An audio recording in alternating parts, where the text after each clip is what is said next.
Welcome to Girls Love Diaries, because every heart has a story. May mga pag-ibig na hindi mo inaasahan. May mga ngiti na bigla kang tatalunin ng puso mo. At may mga tao na darating sa buhay mo. At pakiramdam mo, sila na ang nawawala sa puso mo. Para kay Hannah, iyon ang nangyari kay Allison.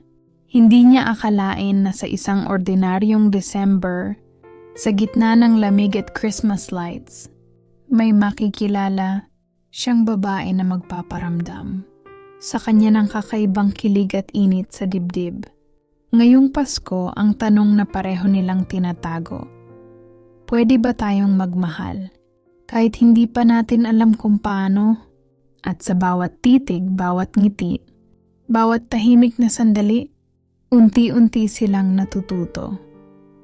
May mga pag-ibig na dumarating sa tamang oras. At minsan, sa tamang tao, ang coffee shop ay puno ng amoy ng tsokolate at kape. Si Hannah ay nakaupo sa paborito niyang table, nakatitig sa kanyang notebook, sinusulat ang mga naiisip na kwento ng Pasko. Ngunit hindi niya maiwasang mapansin ang isang babae sa kabilang table, si Allison. Si Allison ay abala sa kanyang laptop. Ngunit tuwing titingin siya sa paligid, may napapansin siyang tao na parang sinusubaybayan siya, at iyon pala si Hannah. Ang kanilang mga mata ay nagtagpo ng saglit, at sa simpleng titig na yon, para bang may kuryente na dumaloy sa hangin. "Hi!" Mahina ngunit may halong kaba ang boses ni Hannah. "Hi!" Ngumiti si Allison, at sa simpleng ngiti na iyon, ramdam ni Hannah ang kakaibang kilig sa dibdib. Nagkaroon sila ng simpleng usapan tungkol sa paboritong kape, sa lamig ng December, at sa mga Christmas lights sa paligid.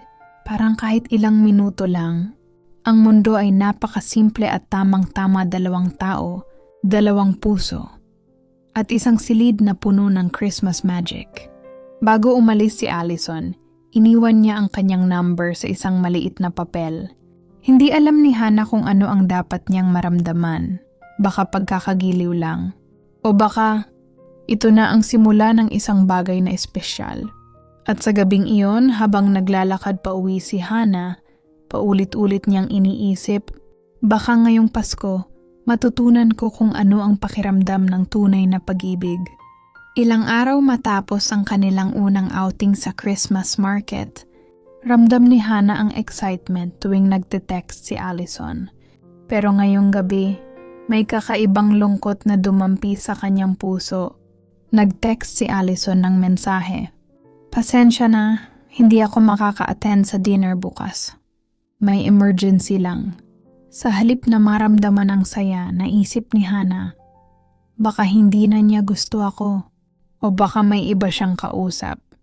Habang naglalakad siya pauwi, paulit-ulit niyang iniisip ang bawat detalye ng huling pagkikita nila, bawat ngiti, bawat titig, bawat hawak ng kamay. Pero sa isip niya, may puwang ng pangamba. Kinabukasan, nagkita silang muli sa cafe. "Hi, Hannah." Bati ni Allison, medyo nahihiya. "Hi!" Sagot ni Hannah, medyo malamig ang tono. Napansin ni Allison ang tensyon. "Hannah, gusto kong malaman mo. Sorry talaga. May problema lang sa pamilya ko kaya hindi ako nakapunta." Nakita ni Hannah ang sincerity sa mga mata ni Allison. Ramdam niya ang init ng damdamin na dati niyang naramdaman at unti-unti nitong pinawi. Ang lungkot at selos. "Allison, sorry din. Akala ko, ngumiti." Si Allison at dahan-dahang hinawakan ang kamay ni Hannah. "Walang dapat ikaselos. Basta andito tayo ngayon, di ba?" At sa sandaling yon, habang magkahawak ang kanilang mga palad, muling tumibok ang kanilang puso ng sabay.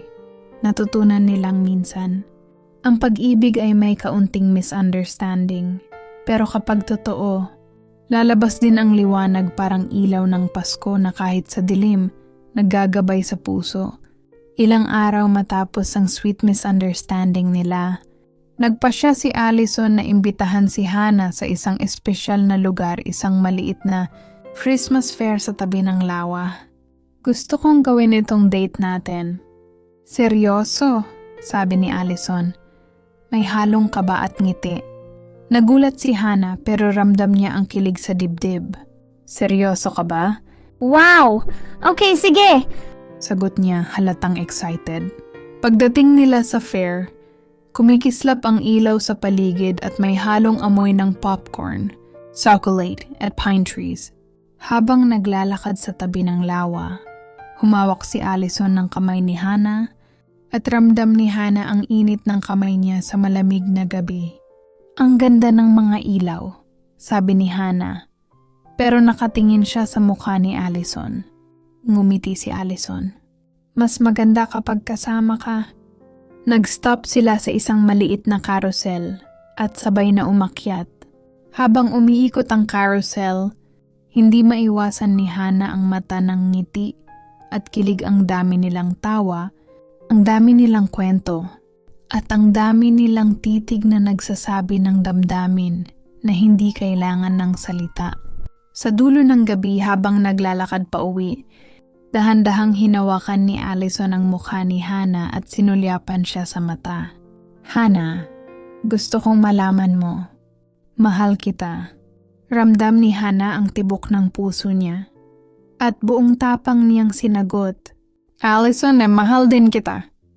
At sa ilalim ng mga kumikislap na Christmas lights, sa lamig ng gabi at init ng damdamin nila, nagsimula ang isang pag-ibig na tiyak na tatagal. Isang kwento ng dalawang puso na natagpuan ng isa't isa ngayong Pasko. Ilang linggo ang lumipas mula ng opisyal na maging magkasintahan sina Hana at Allison at ramdam nila ang init ng pagmamahal ng isa't isa. Ngunit tulad ng kahit anong relasyon, may konting pagsubok. Isang gabi habang nagte-text si Hana kay Allison, napansin niya na medyo malamig ang sagot nito. Sorry, busy lang talaga ngayon. Pag-usapan natin mamaya, text ni Allison. Nag-alala si Hana. Paulit-ulit niyang iniisip, bakit parang may tinatago siya? May nangyari ba? Sa halip na maghintay, nagpasya si Hana na puntahan si Allison sa bahay nito. Pagdating niya, nakita niya si Allison na abala sa pagtutupi ng mga regalo, pero halata sa mukha nito ang pag-aalala. Allison, anong nangyari? Bakit parang may malalim kang iniisip? Tanong ni Hana. Hawak-hawak ang kamay ng dalaga. Napatingin si Allison sa kanya at huminga ng malalim. Hana, may problema lang sa trabaho at medyo stress na ako. Pasensya na kung malamig ang dating sa'yo. Ayoko lang na madamay ka sa stress ko. Paliwanag ni Allison. Ramdam ni Hana ang sincerity. Ngumiti siya at dahan-dahang niyakap si Allison. Allison, kahit may problema ka, nandito lang ako. Hindi kita iiwan. Mahal na mahal kita. Ngumiti si Allison at hinawakan ang mukha ni Hana. Salamat, Hana. Ikaw ang nagpapasaya sa akin kahit sa pinakamasalimuot na araw ko. Sa gabing iyon, natutunan nilang minsan, may mga bagyong emosyon sa relasyon, ngunit kapag may pagtitiwala at pagmamahal, lalakas at lalalim pa ang kanilang samahan.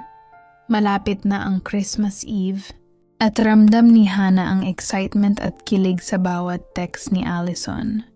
Nagpasya si Allison na may sorpresa siya para kay Hana. Pagdating ni Hana sa lugar na pinag-usapan nila, nakita niya si Allison na may hawak na maliit na kahon na may ribbon. Hana, Merry Christmas, sabi ni Allison. Habang nakangiti at nag-aalab ang kanyang mga mata, bukas ni Hana ang kahon at nakita ang isang maliit na pendant na may engraved na H&A. Allison, ang ganda. Bulong ni Hana, halos hindi makapaniwala. Gusto kong lagi mong tandaan. Mahal na mahal kita at sana ngayong Pasko maging espesyal para sa atin, sabi ni Allison. Habang dahan-dahang hinawakan ang kamay ni Hana, Naglakad sila sa tabi ng ilaw ng Christmas tree sa plaza habang pinagmamasdan ang mga nagliliwanag na ilaw at naririnig ang malamyos na musika ng Pasko. Sa gitna ng malamig na hangin, nagyakap sila at naghalikan ng dahan-dahan una nilang Christmas kiss. Allison, ang saya ko. Hindi ko akalaing ganito kaligaya ang Pasko, sabi ni Hannah habang nakayakap sa leeg ni Allison. Ako rin, Hannah. Ikaw ang pinaka-special na regalo ko ngayong taon, sagot ni Allison. At sa gabing iyon, sa ilalim ng kumikislap na ilaw at malamig ngunit maginhawang hangin ng December, ramdam nila ang init ng pag-ibig, isang simula ng kanilang mas matamis na kwento, puno ng kilig, pagtitiwala at Christmas magic.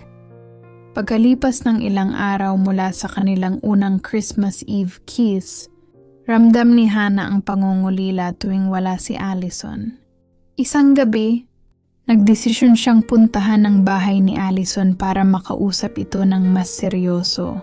Pagdating niya, nakita niya si Allison na nakaupo sa sahig, nakatingin sa lumang Christmas lights sa kanilang sala. Allison, kumusta ka? Halika, upo ka, sabi ni Hannah at umupo sa tabi niya. Tahimik na nagtagpo ang kanilang mga mata. Hannah, natatakot ako, bulong ni Allison. Bakit? Tanong ni Hannah, hinahawakan ng kamay ni Allison. Baka hindi sapat ang pagmamahal ko para sa'yo. Baka masaktan ka, sabi ni Allison. Halata ang kaba. Ngumiti si Hannah at dahan-dahang niyakap siya. Allison, walang kailangang ikatakot. Mahal na mahal kita at hindi kita iiwan. Kahit ano pa ang dumating, magkasama tayo. Sa simpleng yakap na yon, ramdam nila ang lalim ng kanilang relasyon, hindi lang kilig, kundi tiwala at pangakong hindi matitinag. Kinabukasan, Christmas morning, nagkita sila sa parke, parehong may dalang maliit na regalo para sa isa't isa. Good morning, Hannah. Merry Christmas! Bati ni Allison, habang hawak-hawak ang regalo. Merry Christmas, Allison. Ang saya ko na nandito ka, sagot ni Hannah. Halatang kumikislap ang mga mata sa tuwa. Buksan nila ang mga regalo. Si Allison ay may mini scrapbook ng kanilang mga moments, habang si Hannah ay may maliit na pendant na may inscription ng kanilang initials. Allison, bawat araw na kasama kita ay espesyal at ngayong Pasko gusto kong ipangako sa'yo. Kahit anong mangyari, mamahalin kita, sabi ni Hannah. Allison, at ikaw rin, Hannah. Ikaw ang pinaka-special na parte ng Pasko ko, sagot ni Allison. Magkahawak ang kanilang mga palad, naglakad sa parke habang ang hangin ay may halong amoy ng pine tree at mainit na tsokolate. Sa bawat titig at halahak, ramdam nila na may mga pag-ibig na dumarating sa tamang oras, sa tamang tao, at sila na iyon. Ilang araw bago matapos ang holiday season, may dumating na maliit na problema kay Allison, isang family emergency na kailangan niyang ayusin agad. Dahil dito, hindi niya agad nasasama si Hannah at nag-alala ang dalaga. Nag-text si Hannah, Allison, okay ka lang ba? Hindi ka na nagre-reply. Pagkatapos ng ilang oras, nagpakita si Allison sa cafe, halatang pagod at may lungkot sa mata. Hannah, pasensya na. Hindi ko sinasadya na mag-alala ka, sabi ni Allison. Hinahawakan ng kamay ni Hannah. Allison, ang importante okay ka lang. Basta nandito tayo ngayon, sagot ni Hannah ngumingiti. Dito nila natutunan na sa pag-ibig, may mga hindi inaasahang pagsubok. Pero kapag may tiwala, pangunawa at pagmamahal, lalakas at lalalim ang relasyon. Sa wakas, dumating ang huling araw ng holiday season, Christmas Day. Nagkita sila sa parke, parehong may dalang simpleng regalo para sa isa't isa. Allison, Merry Christmas. Salamat sa lahat ng moments na pinagsaluhan natin ngayong Pasko, sabi ni Hannah. Merry Christmas, Hannah. Salamat din sa pagmamahal mo at sa pag-unawa sa akin, sagot ni Allison. Hawak ang kamay ni Hannah. Naglakad sila sa tabi ng Christmas lights, sabay tumingin sa mga nagliliwanag na ilaw. Sa gitna ng malamig na hangin, nagyakap sila at naghalikan ng matamis. Isang tanda ng simula, ng mas matibay na pagmamahalan. Allison, ngayong Pasko, natutunan ko na may mga pag-ibig na dumarating sa tamang oras. At para sa atin, ito na ang simula ng forever, bulong ni Hannah. Ngumiti si Allison at sinagot, Hannah, ikaw ang pinaka-special na regalo ko ngayong taon. At sa bawat taon na darating. Sa ilalim ng kumikislap na ilaw, sa lamig ng December ngunit init ng kanilang damdamin, nagsimula ang kanilang kwento ng bagabigisang kwento ng dalawang puso na natagpuan ng isa't isa at alam nilang kahit sa hinaharap, magkasama sila ngayon at magpakailanman. Minsan may mga pag-ibig na hindi mo inaasahan, ngunit kapag dumating ang tamang tao, ramdam mo agad na sila na ang nawawala sa puso mo. Ngayong Pasko, sana maalala natin na ang tunay na regalo ay hindi palamuti o material na bagay, kundi ang pagmamahal na tapat, ang mga sandaling puno ng kilig, at ang mga yakap na nagbibigay init kahit sa pinakamalamig na gabi.